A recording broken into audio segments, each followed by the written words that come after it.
Hello everyone, I am Priyanka Gaur. Welcome back to my channel Learning with Pace.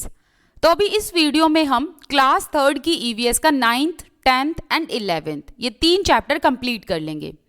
CTET को लेकर जितना कुछ important होगा सिर्फ हम उसी को यहाँ पर पढ़ेंगे। 9th चैप्टर का नाम है इट्स रेनिंग। यहाँ पर आपको क्या ध्यान रखना है, यहाँ पर आपको ये ध्यान रखना है कि जो एलिफेंट है उसको बनाना खाना, केला खाना बहुत पसंद है। यहाँ पर ये एलिफेंट दिखाया गया, इसकी स्टोरी बताई गई है एंड एलिफेंट का नाम दिया गया है अप्पू। अप्पू एट बनाना। बस आपको ध्यान इतना रखना है इसमें से कि भाई हाथी जो होता है ना उसे केला खाना बहुत पसंद है। अब और क्या इंपॉर्टेंट है, यहाँ पर ये लाइन हमारे लिए इंपॉर्टेंट है। Where do plants get water from? पौधों को पानी कहाँ से मिलता है? Plants mostly get water from rain. तो पौधों को पानी मोस्टली कहाँ से मिलता है? बारिश से मिलता है, रेन से मिलता है। ठीक है, यहाँ पर क्लाउड को लेकर जो है एक पोम बताई गई है, आप ये पढ़ सकते हैं अगर पढ़ना चाहते हैं तो, बट यहाँ अभी इंपॉर्टेंट नहीं है। ठीक है, चलिए अब ये वाला पॉइंट इंपॉर्टेंट है।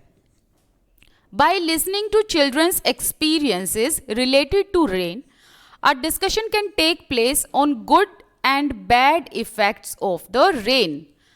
आपने क्या करना है कि बच्चों से उनकी कहानियां सुननी है, उनके एक्सपीरियंस, उनके अनुभव सुनने हैं बारिश के मौसम को लेकर।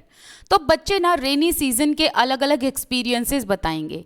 फिर इसके बाद आपको करना ये है कि एक डिस्कशन करना है। बच्चों के एक्सपीरियंस सुनने के बाद आपको एक डिस्कशन करना है कि बारिश के गुड एंड बैड इफेक्ट्स क्या क्या हो सकते हैं।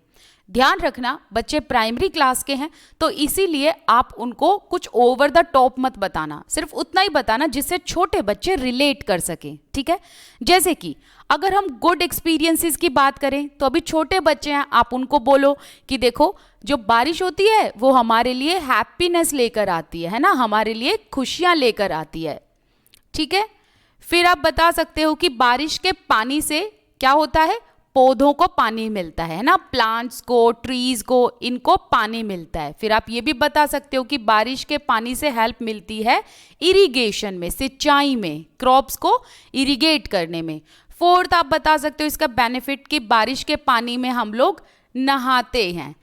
फिफ्थ आप बता सकते हो कि बारिश के पानी को हार्वेस्ट किया जाता है, स्टोर किया जाता है।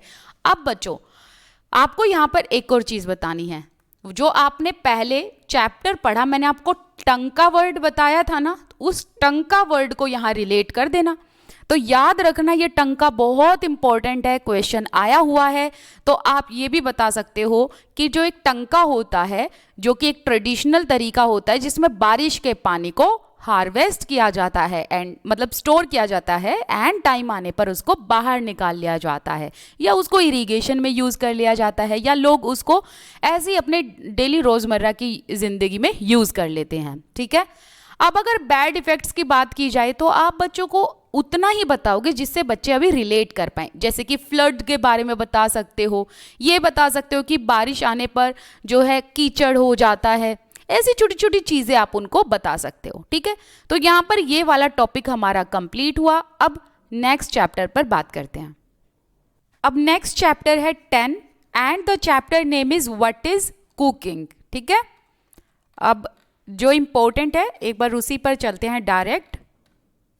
देखो आपने ना ये याद रखना है कि हम हर चीज पकी पकाई नहीं खाते, कुछ चीज ऐसी है जिनको हम रो खाते हैं। ठीक है, तो वो आपने बताना है बच्चों को कि हम क्या क्या चीज़ें कच्ची खाते हैं। जैसे फ्रूट्स के नाम बता दिए, इसके अलावा कुछ वेजीज के नाम बता दिए, मतलब वेजिटेबल्स के नाम बता दो कि हम कौन कौन सी वेजिटेबल कच्ची खा सकते हैं। राइट, इसके अलावा ना आप एक काम और कर सकते हो जो आपको खुद के लिए याद रखना है, आपने बच्चों को भी बताना है कि ancient and modern time period का थोड़ा सा यहाँ पर आप कंपैरिजन कर देना कि एंशियंट टाइम पीरियड में जब तक फायर का इन्वेंशन नहीं हुआ था ना, तब तक क्या था कि लोग कच्चा फूड खाते थे, लेकिन जब फायर का इन्वेंशन हुआ तब लोगों ने पका कर फूड खाना शुरू कर दिया। बट पकाकर जो है खाना खाना हमने शुरू कर दिया, इसका मतलब ये नहीं है कि हम सारी ही चीज़ें पकाकर खाते हैं, कुछ चीज़ें ऐसी हैं जो रो खाई जाती हैं। ठीक है, चलिए अब आगे देखते हैं।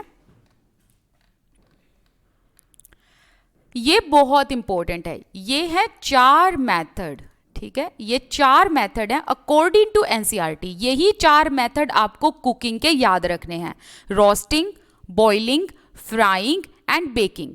इन 4 मेथड के अलावा एनसीईआरटी में अभी कोई मेथड नहीं लिखा हुआ, तो याद रखना, क्वेश्चन डायरेक्ट आ जाएगा। मोस्ट इंपॉर्टेंट क्वेश्चन है कि भाई कुकिंग के मेथड कौन कौन से हैं, याद रखेंगे आप। एक तो है रोस्टिंग, दूसरा है बॉइलिंग, तीसरा है फ्राइंग एंड चौथा है बेकिंग, ठीक है। अब आपको ना यहाँ पर बच्चों को ये एक्टिविटी भी देनी है कि आप एक काम करोगे कि घर जाकर जो जो रोस्टिंग, बॉइलिंग, फ्राइंग, बेकिंग के एग्जाम्पल है वो यहाँ पर लिखोगे, तो बच्चे यहाँ पर लिखेंगे। तो अब देखो इस एक्टिविटी से बच्चों को क्या चीज़ समझ में आएगी। बच्चे घर जाएंगे, अपनी फैमिली मेंबर से कंसल्ट करेंगे, ठीक है। बच्चों को एक समझ पैदा होगी कि भाई टीचर के अलावा other people can also be the source of information. देखो यहाँ पर कितना अच्छा मेथड दिया गया है कि बच्चों को हमने ये समझाना है कि टीचर के अलावा भी अदर लोग हैं जिससे हम इंफॉर्मेशन को कलेक्ट कर सकते हैं, ठीक है। यहाँ पर आप वाइगोत्स्की की थियोरी को फिट करोगे ना, बहुत अच्छे तरीके से फिट होगी। स्कैफोल्डिंग वर्ड सुना था ना, स्कैफोल्डिंग का मतलब होता है हेल्प लेना। तो स्कैफोल्डिंग उस इंसान से ली जाती है जिसके अंदर मोर नॉलेज होती है, ठीक है, जिसके पास ज्यादा नॉलेज होती है।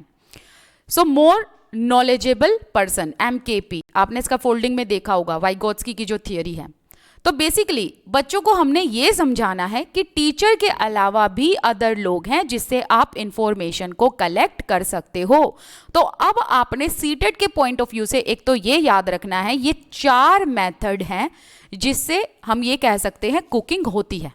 इसके अलावा आपको ये याद रखना है कि भाई बच्चे ना टीचर के अलावा भी अदर लोगों से सीख सकते हैं। ये चीज आपको भी ध्यान रखनी है, सीटेट डायरेक्टली पेडागोजी में ऐसा क्वेश्चन पूछ सकता है, ओके।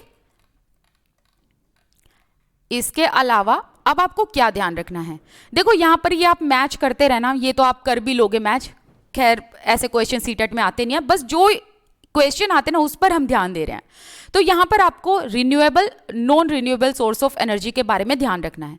तो जो मैंने ये येलो मार्क कर रखे हैं, जैसे कि कैरोसिन ऑयल, कोल, कोल मतलब कोयला, गैस, वुड, सनलाइट, ये जो है ना ये सभी के सभी आएंगे नॉन रिन्यूएबल सोर्स में। जैसे कि ये ना बहुत जल्दी रिन्यू नहीं होते, बहुत जल्दी रिन्यू नहीं होते, फ्रीक्वेंटली रिन्यू नहीं होते। अगर एक बार खत्म हो गए तो इनको टाइम लगता है रिन्यू होने में। वेयर एज अगर इलेक्ट्रिसिटी एंड काउडंग की बात करें तो ये रिन्यू सोर्स में आएंगे, ठीक है। तो ये चीज आप ध्यान रखना। इसके बाद यहां पर देखो, children's experiences on method of cooking में बी इंटरेस्टिंग। अब आप ना बच्चों से उनके एक्सपीरियंस पूछ सकते हो कि उनके घर पे किस तरीके से कुकिंग की जाती है, कौन से मेथड को अपनाया जाता है। तो बच्चे बताएंगे कि उनके घर में सिलेंडर का यूज होता है, कि ईंधन का यूज होता है, मतलब लकड़ियों का यूज होता है, तो बच्चे बताएंगे। तो जब बच्चे के घर में, जैसे कि अगर किसी के घर में कैरोसिन ऑयल या यू नो फ्यूल का यूज किया जाता है, तो आप उसके अफेक्ट बता सकते हैं कि एनवायरनमेंट में क्या अफेक्ट होते हैं। तो आप बता सकते हैं जब हम उनको जलाते हैं तो होता ये है कि कुछ ऐसी पॉइजनस गैसेस होती हैं जो हमारे एयर को पोल्यूट कर देती हैं, ठीक है।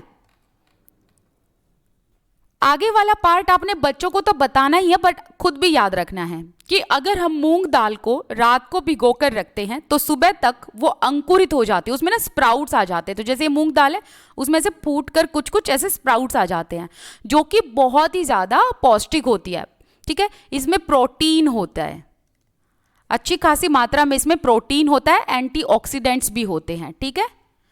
ये चीज़ आप ध्यान रखना, ओके। आगे है ये वाला point, children enjoy preparing food together. बच्चों को ना एक साथ मिलजुल कर खाना पकाने में मजा आता है। They can prepare things depending on what is easily available. जो इजीली अवेलेबल होता है वो चीज़ वो पका सकते हैं, जो इजी भी हो उनके लिए, ठीक है। What kind of things are eaten in their region. तो अब आप बच्चों से पूछ सकते हो कि आपके एरिया में क्या चीज़ खाई जाती है। तो इससे हमें फूड की डाइवर्सिटी के बारे में पता चलता है, एंड अदर जो रीजन है, अदर जो एरियाज हैं, उनके फूड हैबिट्स के बारे में हमें पता चलता है, ठीक है। चलिए अब नेक्स्ट चैप्टर देखते हैं, chapter number 11, and the chapter name is from here to there. ठीक है, यहां पर ये चैप्टर है ट्रांसपोर्टेशन के बारे में। यहां पर छोटी छोटी ऐसे स्टोरीज दी गई हैं, इनको सिर्फ इसलिए हमने पढ़ना है कि चैप्टर की अंडरस्टैंडिंग हो जाए, अदरवाइज यहाँ से क्वेश्चन नहीं आएगा, बट फिर भी एक अंडरस्टैंडिंग के लिए हमें पढ़ना ज़रूरी है ताकि पता चले कि किस तरीके से ट्रांसपोर्टेशन में भी जो है डेवलपमेंट हुआ है। देखो यहाँ पर ये लड़की बताती है कि हम ना अंकल के घर पे पहले जब जाते थे तो हम रेलवे स्टेशन से उनके घर जाने के लिए बस का यूज़ करते थे, लेकिन अब की बार हमने एक मेट्रो का यूज़ किया एंड वो मेट्रो अंडरग्राउंड टनल में चल रही थी। अब यहाँ पर ये लड़का बताता है कि हम अपनी बुआ की शादी में गए थे, तो मेरे जो भैया हैं वो अमेरिका से एक ही दिन में इंडिया आ गए थे एंड कैसे वो आए थे, एरोप्लेन से। एंड फिर ये भी बताया कि मेरी बुआ की शादी में जो विदाई हुई थी ना वो इस डोली में हुई थी। ठीक है, अच्छा यहाँ पर मैं आपको 2-3 एक्स्ट्रा चीज़ें बता सकती हूँ, क्योंकि कई बार क्या होता है ना कि एग्जामिनर थोड़ा एनसीईआरटी से बाहर भी पूछता है। ठीक है, तो कुछ क्वेश्चन बाहर से भी आते हैं, तो वो मैं आपको बताऊंगी यहाँ से कैसे क्वेश्चन बन सकते हैं। तो यहाँ पर बात हुई है केरला के बारे में। तो देखो इसने कहा कि भाई केरला में हम जब नानी के घर जा रहे थे तो हमने स्टेशन से ना क्या लिया, डायरेक्टली हमने बोट ली एंड हम नाव में बैठकर नानी के घर गए। ठीक है, एक चीज़ ध्यान रखना, यहाँ पर केरला जो है ना एक तरफ तो कोस्टल एरिया है, मतलब बेसिकली एक तरफ तो वो सी से सराउंडेड है। किससे सराउंडेड है, सी से। एक तरफ तो वो समुद्र से सराउंडेड है केरला, एंड दूसरी तरफ वो हिल से सराउंडेड है, पहाड़ियों से।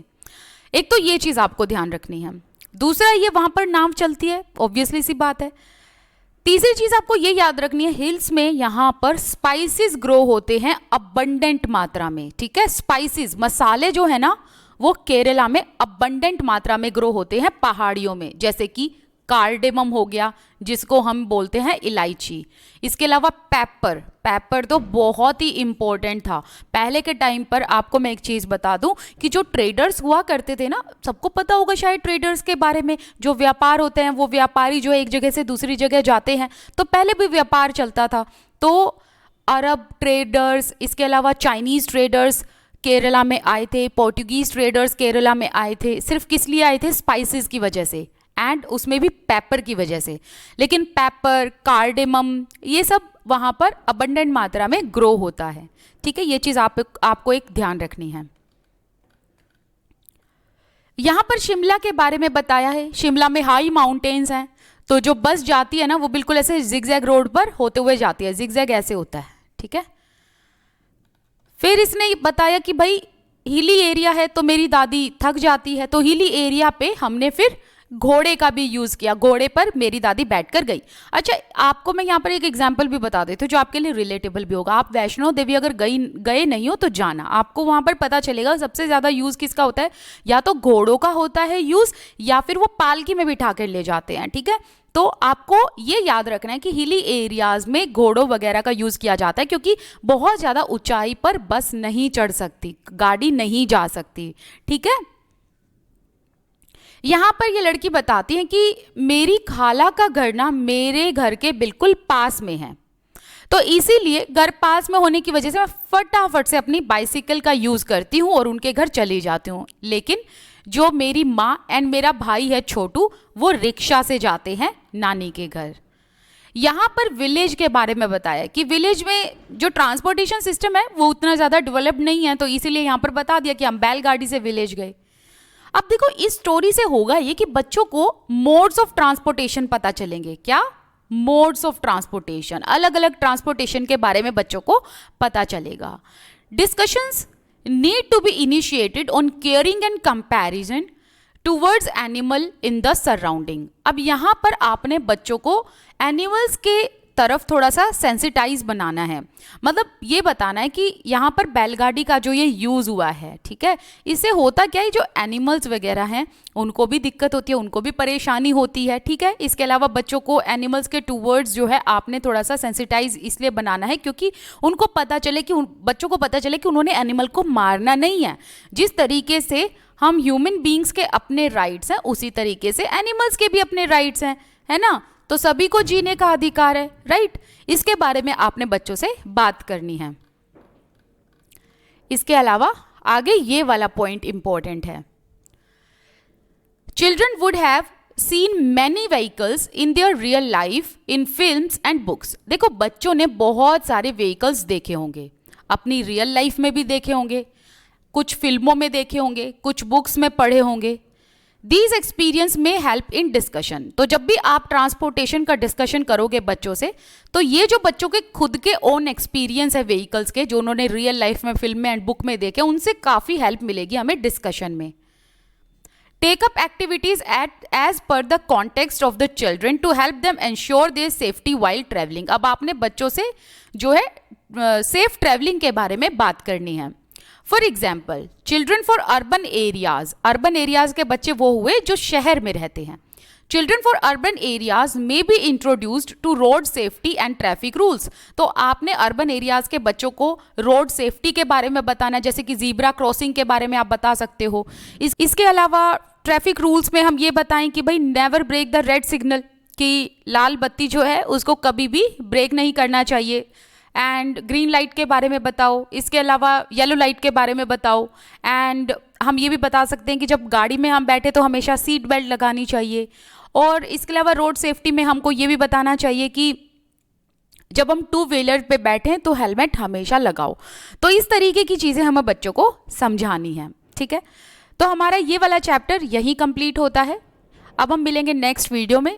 इसके अलावा आप मेरे साथ टेलीग्राम, इंस्टाग्राम पर जुड़ सकते हैं। वहाँ पर टाइम टू टाइम आपको कुछ ना कुछ इंपॉर्टेंट नोटिफिकेशंस मिलती रहती है। चलिए मिलते हैं नेक्स्ट वीडियो में। Till then bye bye. Thank you so much for watching this video. I wish you all the best. Keep learning. Thank you so much.